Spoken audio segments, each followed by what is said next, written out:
Each of you have a story that you could share of Red, and your voice could be heard here that would inspire each of us. The five speakers who are now to share are really sharing on behalf of everyone. They'll be sharing from their relationship with Red, the impact that he had in their life and maybe their friendship had with him, but how they had a joint service to enrich our community and our world. We'll begin with our governor, Greg Abbott, the 48th serving governor of Texas, who previously had served as a Supreme Court justice in Texas as well as the Attorney General, whose own life story includes an indomitable will, a perseverance that inspires each of us.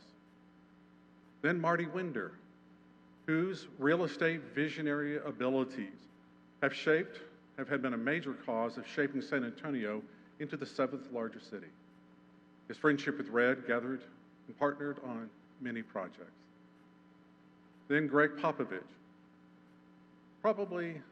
He is the best known coach and most recognized face of any coach in all the world, not only through the 5 NBA championships, but through his humanitarian work. Avery Johnson, the general, who enabled Red to do the first celebration along with us with our initial NBA championship, whose jersey number 6 hangs among the rafters at the AT&T Center, who went on to coach 2 NBA teams and a collegiate team. He currently is leading a business with important impact. And then Don Harris. Don and Red worked together for almost 4 decades. Don is one of the most recognized journalists and sports announcers, not only in San Antonio, but his achievements have won Emmys and other high prestigious awards.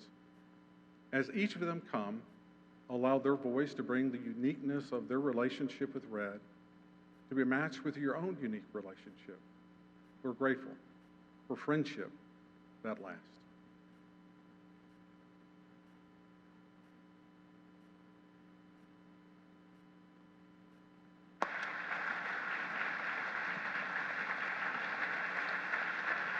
Thank you.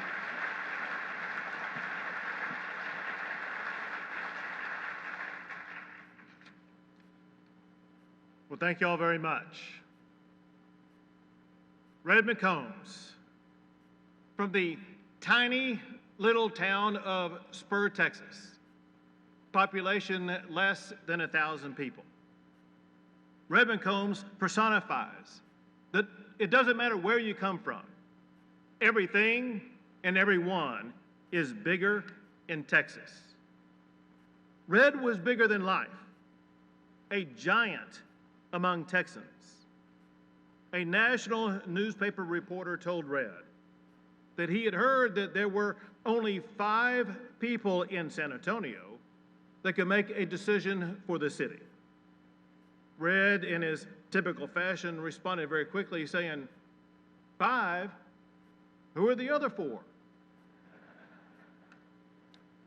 Red's extraordinary success was exceeded by his generosity. He learned that from his parents. His father was a mechanic who worked for about $25 a week, but still, he tithed at church every week. The early lesson of sharing with others left an indelible impression on Red McCombs. He said that the joy of giving never ceased to amaze him. The book of Timothy teaches, do good, be rich in good deeds, and be generous and willing to share. Red lived that standard. Just before coming out here, visiting with a family member, I got another story to show how Red lived that. Red was driving home one day from work when he saw someone who had a flat tire. Red didn't hesitate. He stopped and helped that man change his flat tire. That is who Red McCombs was. Red's generosity grew as his business grew. Red said that he was an entrepreneur before he even knew what the word meant. At age 9, he was selling bags of peanuts to cotton workers. And his commitment to entrepreneurship was cemented at the University of Texas. He went to the University of Texas for a few years and then to the University of Texas Law School for a few more, but never graduated. While at law school, he clerked for a lawyer and asked him how much he made. When Red heard, he replied, he said, "Man, I make more than that during college." He knew then law was not his future. He dropped out of law school and started making even more money, and the rest is history. He went on to start more than 400 businesses. Red also had a love of land. He knew that few material things were more priceless than Texas dirt. He once went to South Texas to look at an 86,000-acre ranch. He returned back home so quickly that Charlene was startled. She asked Red, why are you back so soon? Was the ranch not any good? Red said that it was the ugliest piece of dirt he had ever seen. So Charlene responded by saying, "So did you not buy it?" Red said, "Nope, we bought it," and just kept on walking. Red was keenly connected to politics. He became a standard bearer for San Antonio, for Texas, as well as the United States. Sure, he was generous with money, but he was just as generous with his ideas. And anybody who visited with him in his office knows that he was never bashful about sharing his opinions. Red cultivated and educated hundreds of political candidates. Many went on to become leaders who supported the brand of entrepreneurship that Red McCombs stood for. And together, they made Texas and America even better. It's fair to say, Red literally altered the arc of politics in Texas, and he helped to elevate Texas to its lofty political and economic pinnacle. I first met Red at his office, and we had an unexpected bond about overcoming challenges. As everybody knows, Red had a serious problem during a time in his life with alcoholism, and he almost lost his life because of it. In typical Red fashion, he recovered from that setback and turned it into a meaningful life lesson. During our conversation, with Red knowing what had happened to me, he said, "Greg, it's not how you're knocked down. It's how you get back up." That is the story of Red's life, and candidly, probably an element in all of our lives. Getting back up, moving forward, even in tough times, is what Red taught everybody how to do. Well, as you heard, the University of Texas Business School is named after Red McCombs. The University of Texas has a slogan: "What starts here changes the world." No one has taken that standard to a higher level than Red McCombs. Red has etched an everlasting imprint in this world. Long after all of us are gone, Red's legacy will continue to shape our state, our country, and this great city. And Texas and San Antonio and all of us will be better for it. Thank you, Red. We love you.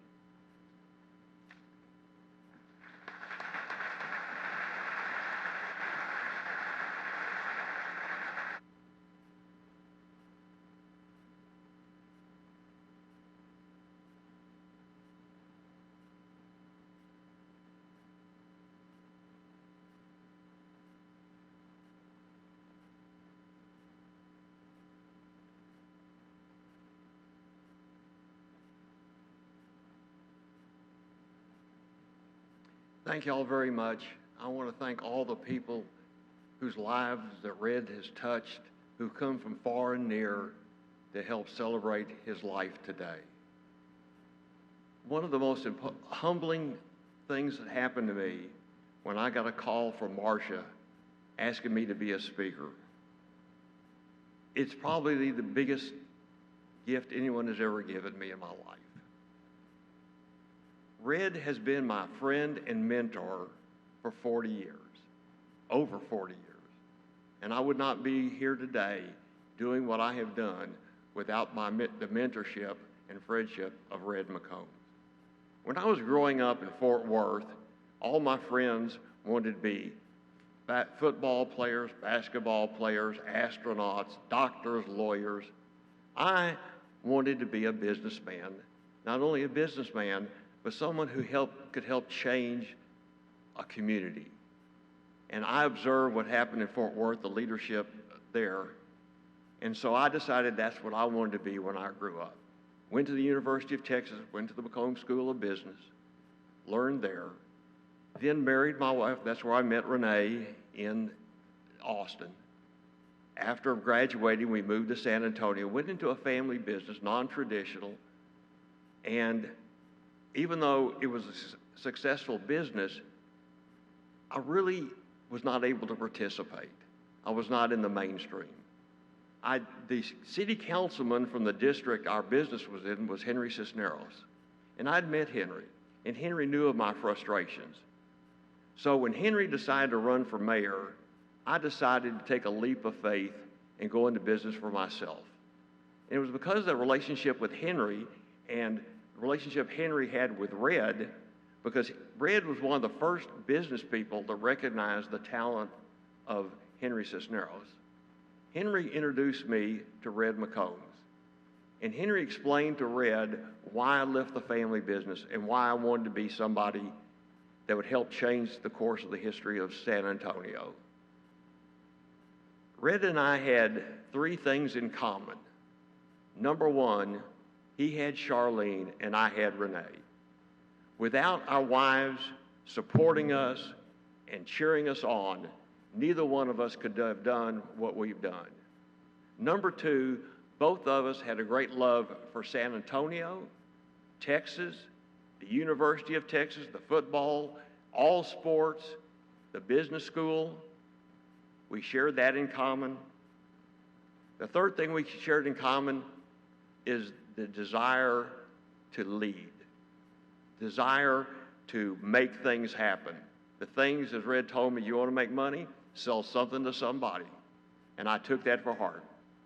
Red also told me that there were two types of people, givers and takers. For takers, he wouldn't give the time of day. For givers, he would do anything he could to help them. I was very fortunate to have Red as my mentor. One of the first things he did, knowing what I wanted to do, he wanted me to be a member of the civic group that started in 1972, over 50 years ago, by Frank Binnick. At that time was the publisher of the San Antonio Light. Now he's the chairman emeritus of Hearst Corporation. And Frank Binnick is here today. He flew in from New York to be here for his funeral.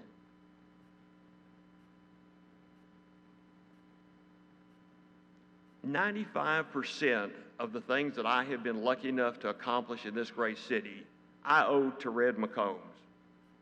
Whether it was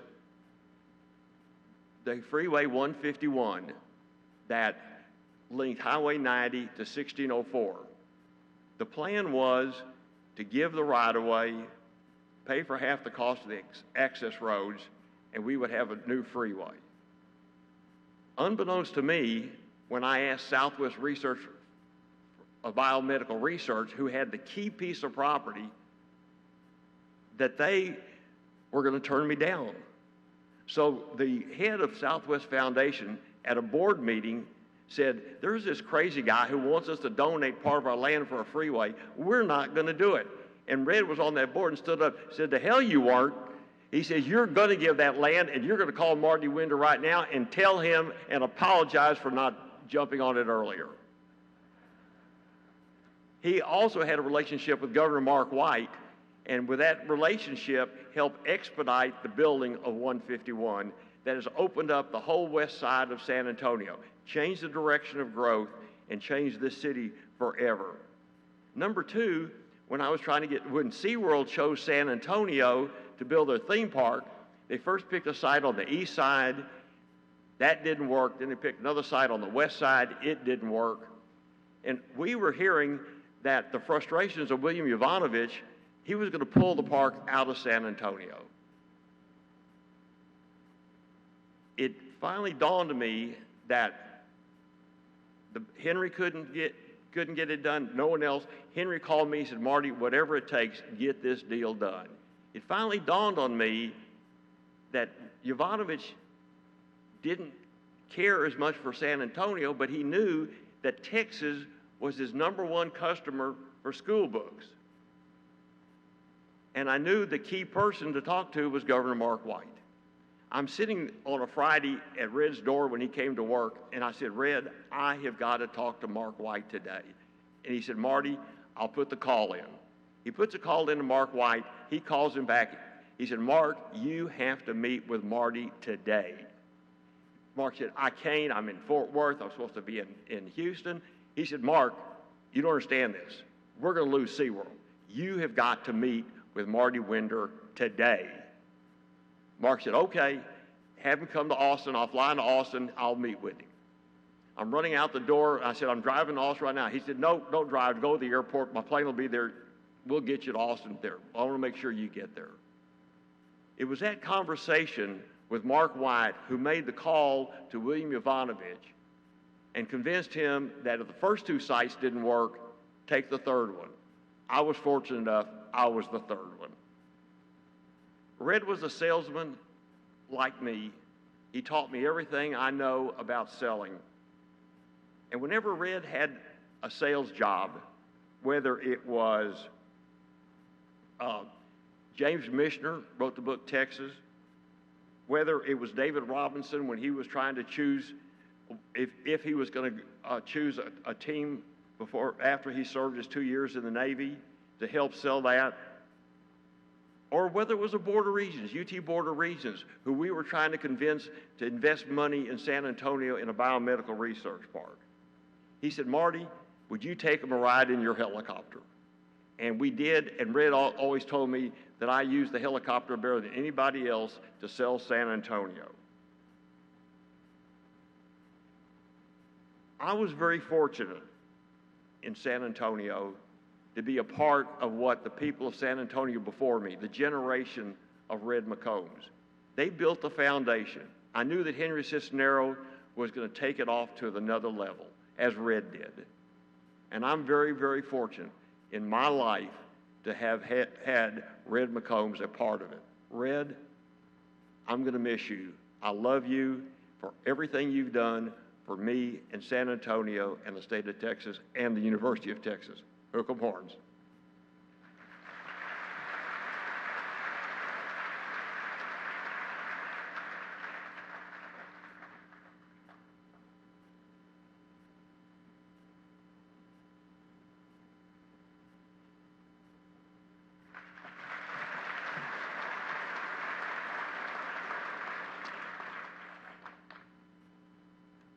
BJ Red McCombs. First of all, my sympathies to the family. It's an honor to be here and say a few words about a very special man. And we all have seen him on TV. We've read about him. Those of us who have been fortunate enough to know him personally understand that he was a larger-than-life figure. His booming voice, his intimidating countenance, his straight shooting. He suffered no fools. Special guy. We know about all his adventures, exploits in business, in oil, in sports, in real estate, in communications, and on and on. But he was way more than that. He really, really loved the journey. This is a man that understood his priorities. and they started at home with Charlene and his family. That made him a very special person in my life. And as I look back and you start to drill down deeper and deeper into who he was, there was a whole lot of mush in there. He wasn't this big, tough guy. Down in his soul and his heart, he loved to laugh. He had one of the best senses of humor of anybody I've ever been around.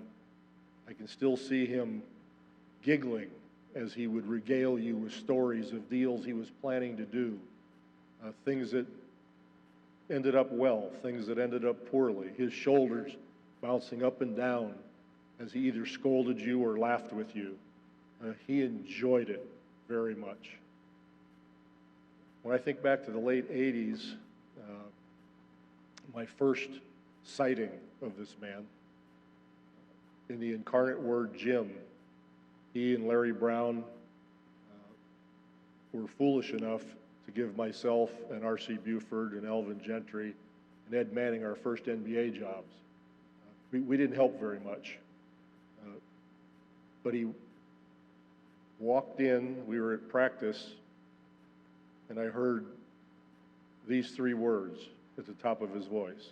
All right, all right, all right. And I stopped and I looked. I couldn't believe this individual. He had these giant boots on, a hat that I'd never seen before in my life, not coming from Texas, a long coat and fur around his shoulders and around his neck. He walked right out onto the court and everybody just stopped. We could not believe what we were seeing. And I sort of immediately figured out, I think this guy's probably in charge. Or is this a show somebody put on and I'm supposed to start laughing? I didn't know what I was supposed to do. Well, I figured it out pretty quickly. Red and Coach Brown had a little misunderstanding at some point there in the beginning about what should happen in whatever circumstance it was. It doesn't matter. And so Big Dumb Greg, that's me, talked to a reporter. Hopefully it wasn't Don Harris. I don't know who it was. I said, well, you know, Red's got to let the painter paint. He's got to be free. He can't have people telling him what to do. He's a genius. 2 days later, I'm walking at some event with Red. Hey, Popper, come on over here, boy. He put his arm around me. He pulled my head down into his chest. He said, son, you ever want to talk to me? Don't talk to me in the paper. Just come see me. I could have crawled under a rock. It's my first lesson.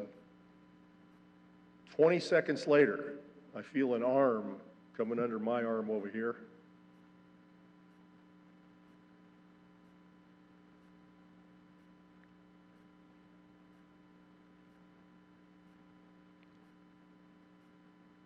And it was Charlene. And she just looked at me and she said, how are the kids, Pop? And I calmed down. And I understood what I was involved in. A month or two goes by, and the coaches elected me to go see Red. Because at that time, with contracts in the NBA, assistant coaches would get a car. You didn't own it, but you could drive it, and you'd have the car. And so I needed to go to Red and figure it out, get cars for all of us coaches. So I went up there, cocky as hell, a little less cocky than in the beginning, but so Red, we got to get these cars put together, and I know you got a lot of cars. He said, Popper, I got thousands of cars, and you can lease or buy any of them you want. He goes, but I didn't. I'll make you a deal. And when you get to the insurance, I know people, and I can help you with the insurance. And basically then it was, get the hell out of my office. And I did. I did.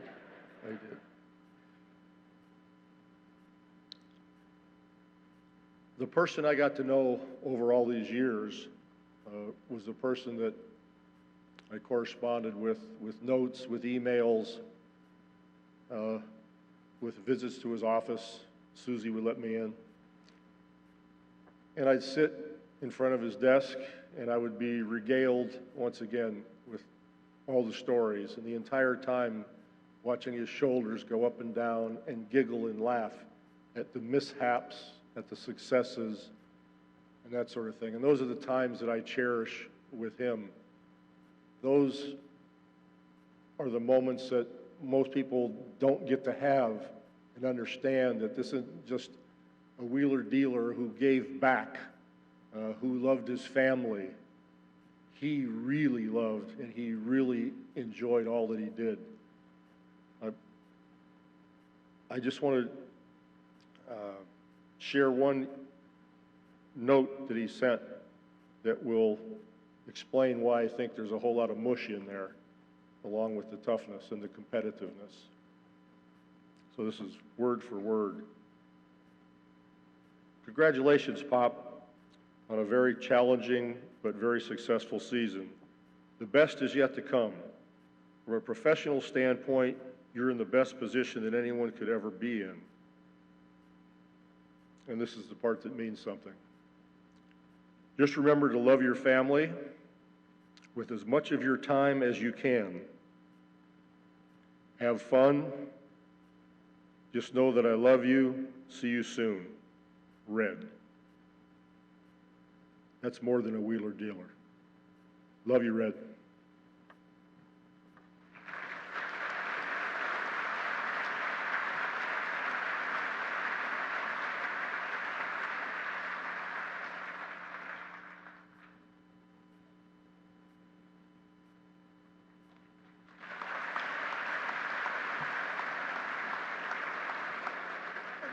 Good morning, family. Honored to be here. I'll just start off with a little lighthearted something about Red.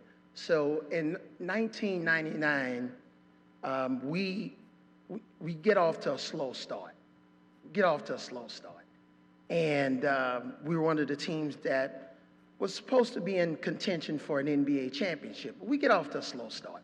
It's a 50-game season. And we know why we gotten off to a slow start. I'm not going to blame anybody because they may be here today. Get off to a slow start. And we lose a game. And because our culture had changed, losing was unacceptable. So we lost a game, and I'm in a bad mood, really bad mood. And I was being interviewed after the game, and they said, what does this loss feel like, Avery? I said, well, I'm from New Orleans. I said, this loss doesn't really feel like anything, but this loss tastes like bad gumbo. I said, it just tastes like bad gumbo. And the next thing you know, Red called me, and he said, Avery, what does bad gumbo taste like? He said, well, okay, if bad gumbo tastes like that, well, we don't want you to taste any more bad gumbo. Let's get this team going and get on the road. And fortunately, our team took off. We won the championship that year, and Red was there at the celebration. And he said, no more bad gumbo. But Red was my friend and loved him. And in private equity, in this investment business world that I'm in now, in the private equity real estate role or world, you need an anchor investor. You need an anchor investor to help you get going, sow capital into your business, carry you when things are going bad. You need them to believe in you. And when I look at Red McCombs, he was the anchor. He was the anchor for San Antonio. He was the anchor for Texas. He was the anchor for the Spurs. But it was because his faith was anchored in the Lord. His faith was anchored in the Lord. He was anchored in his faith. He was anchored in his family. And it ran deep. And if you know anything about building tall buildings, you got to dig really, really deep. And he dug down really deep and fought for San Antonio, fought for his family. He made our lives as players really special to play for such a special organization. He rescued me personally.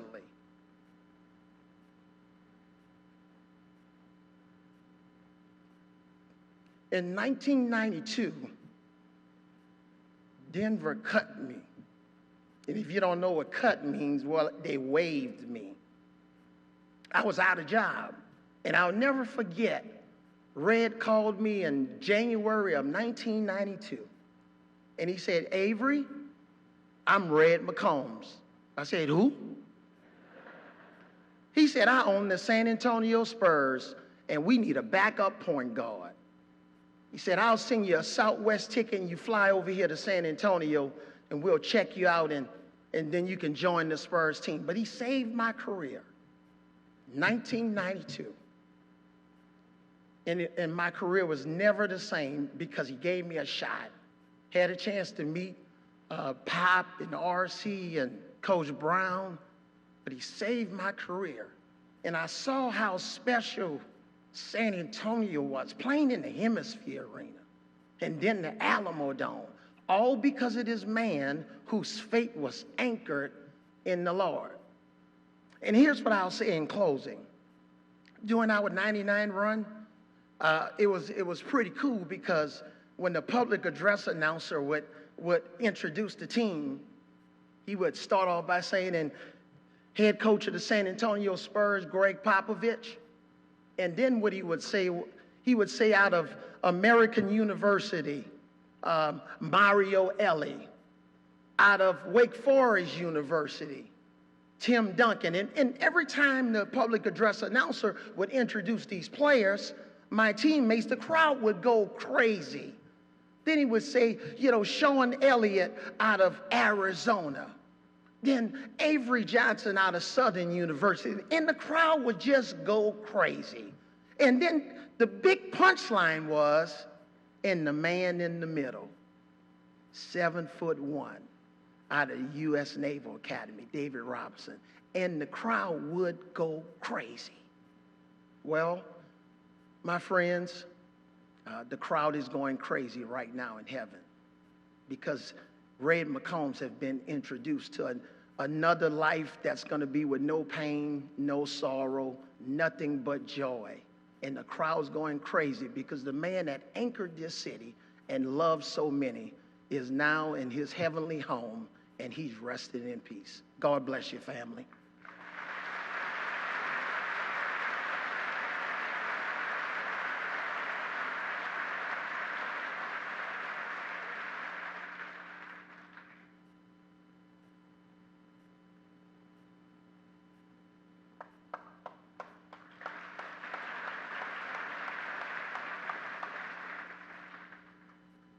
I guess I could follow Avery as Avery.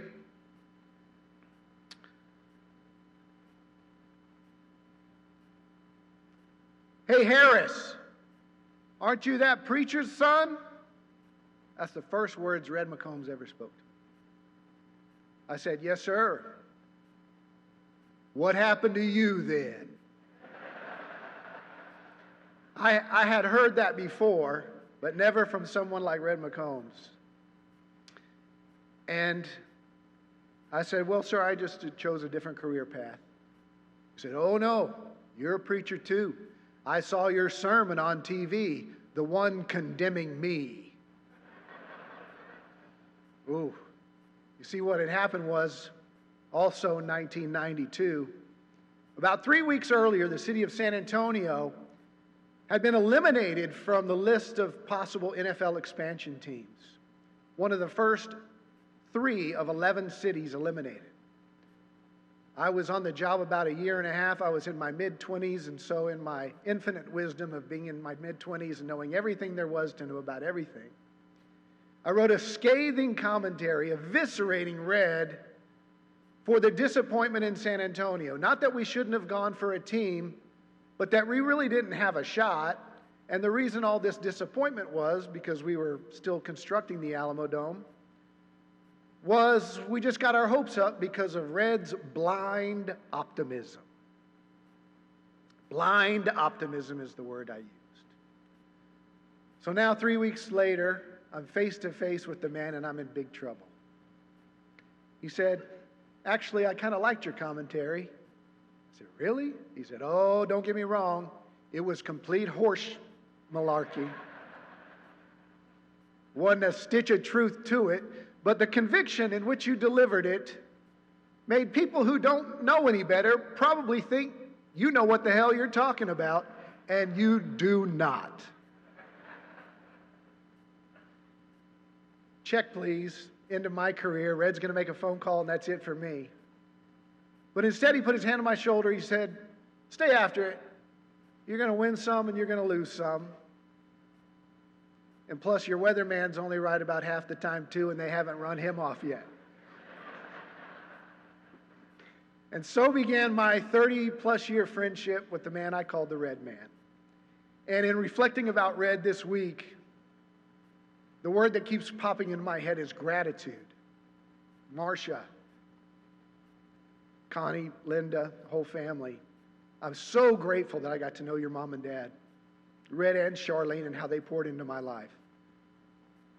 I'm so grateful that you would allow me to be part of this today. My gratitude to Red goes way before he knew who I was. I was 8 years old when the Spurs moved to San Antonio. I was part of that first generation of kid in San Antonio that grew up with a real-life pro basketball franchise, sports franchise of any kind. My dad took me to the Hemisphere Arena to see Dr. J and the New York Nets play the Spurs. We had moved from Phoenix. I was a Suns fan. I had never heard of the ABA. And there was Dr. J and his big fro, and the Spurs had their cool warm-ups with nicknames on the back instead of their real names like Ice, Free, Snake. There was a red, white, and blue ball, a red, white, and blue net, and a three-point line. Pop, I know you hate it, but they only shot about 5 a game back then. And I was hooked, man. I mean, come on. Iceman or Dick Van Arsdale? Wasn't even close. They were way cooler. I remember doodling the Spurs logo on the covers of my 4th grade textbooks and getting in trouble for not paying attention. I was one of the first kids lucky enough to go to the Spurs sleepover summer camps at Antonian High School. And that's where I first saw Red making sure that San Antonio was a part of the Spurs family. He had Bob Bass, the general manager and head coach, run the camp. Our coaches were guys like George Carl, Kobe Dietrich, James Silas. The Iceman would come by and we would lose our minds. Red would come to the cafeteria and ask us how the food was. Were we having a good time? We were 13 years old. Why would a man like that come to talk to us? Because he wanted San Antonio to connect with every part of the Spurs. He passed that down to Pop with the Drug-Free League, and Sean going to those caravans, and David with the Carver. And it goes on and on, the initiatives of community service that's been taken over by RC and Spurs Give, the millions of dollars that they've given, the hundreds of hours that players have donated charity. It all started with Red McCombs. And he and Charlene also invested in individuals. And I was one of the lucky ones to be mentored by Red and Charlene. He took, for some reason, a personal interest in my professional development. As a young professional, young husband, young father, he advised me on all things. Sports and media. Red had very strong opinions about what should be covered and what should not be covered, and he expressed those very clearly. He always talked about family, to prioritize my wife and kids. And you know what? Most of the time, the message from Red was very simple. It was pretty much, be smarter, work harder, and be nice to people. People you work with, and even your competitors. So I'm very grateful for Red. Nothing would brighten your day more than getting one of those handwritten notes from Red or Charlene. Charlene was on that beautiful stationery. You guys know that perfect cursive script handwriting, as if she was in a contest for handwriting. And it would be so glorious. And then Red on that 5x7 manila card with Red McCombs at the top in red, expect to win at the bottom, engraved. And then he would scribble out something in ballpoint pen, something like, Big Don, done good, Red. And I realized he didn't take too much time on those things because he had so many to write. I wasn't special. He was investing in lots of you.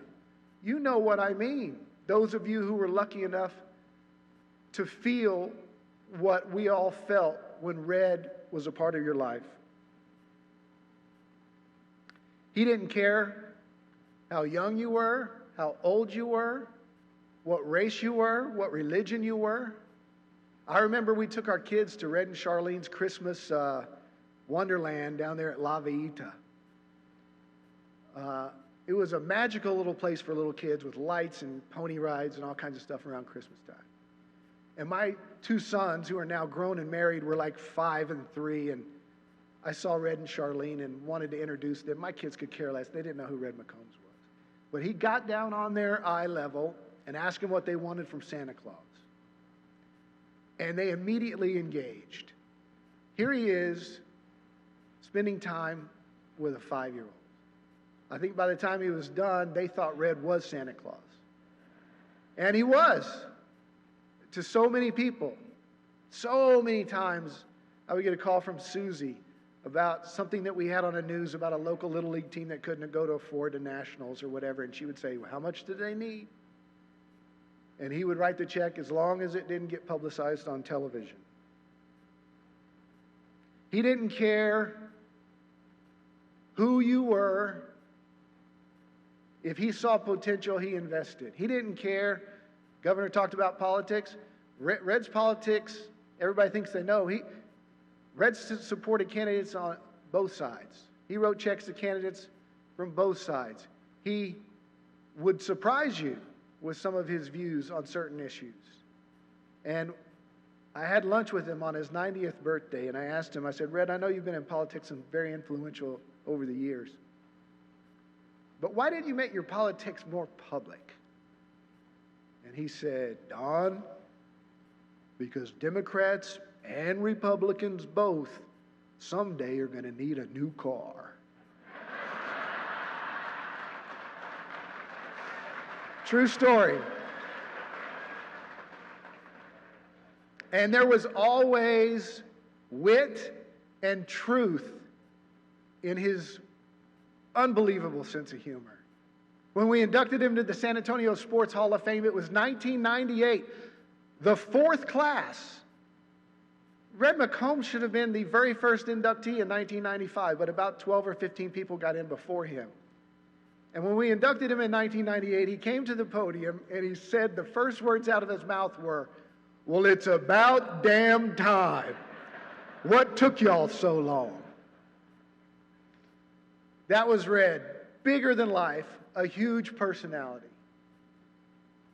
But this week, when he passed, I couldn't help but notice that big personality kind of took the headlines.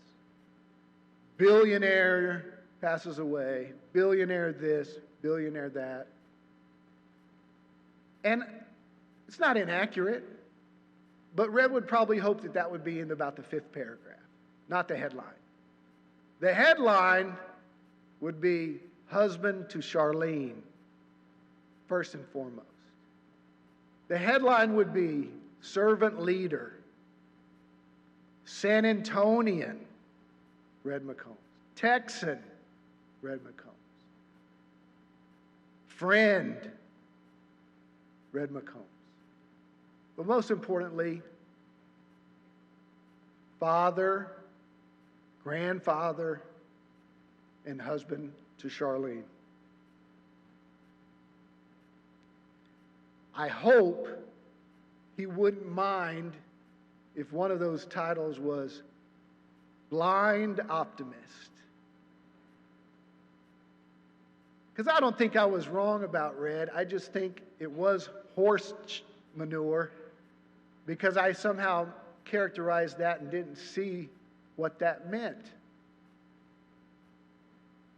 Where would we be as a city without Red McCombs' optimism? I don't think he was ever blind to anything. I always think he knew what he was up against. But he woke up every day hopeful for the very best that day would bring. Hopeful that he would see the very best in the situation and not the worst, that the deal would get done. He saw the very best in you instead of your worst qualities. He didn't see the minimum wage worker washing cars. He saw the guy that could potentially run a dealership. He didn't see the recovering addict. He saw the man that might coach his team someday.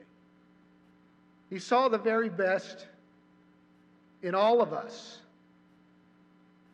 That optimism is a good thing, and that optimism is Red McCombs. And I can't imagine where we would be without his vision. If he didn't think hemisphere, if he didn't think the Spurs. I can tell you, as someone who's been here my whole life, never in a million years did I think our little team would get to play the Boston Celtics or the Los Angeles Lakers. We were little ABA San Antonio. Let alone be the standard by which all other NBA teams are now measured against. That was Red's vision. He saw that. And we are all indebted to his vision, his kindness, most of all, his love. Another great Texan songwriter, Ray Wiley Hubbard, writes in his song Mother Blues, one of my favorite lyrics. He ends the song by saying, "And the days that I keep my gratitude higher than my expectations, I have really good days." Today is a tough day, but I'm keeping my gratitude high. And it's going to be a great day. When I spoke to Marcia last Monday morning, she said, "Don, don't be sad. Red's resurrected body is dancing with Charlene in heaven. This is a joyous time." So I will be blindly optimistic, eternally optimistic, and 100% positive that I will see my friend Red again. We love you, Red. We love you, Charlene. Thank you. And from my son, Grant, hook 'em. Thank you.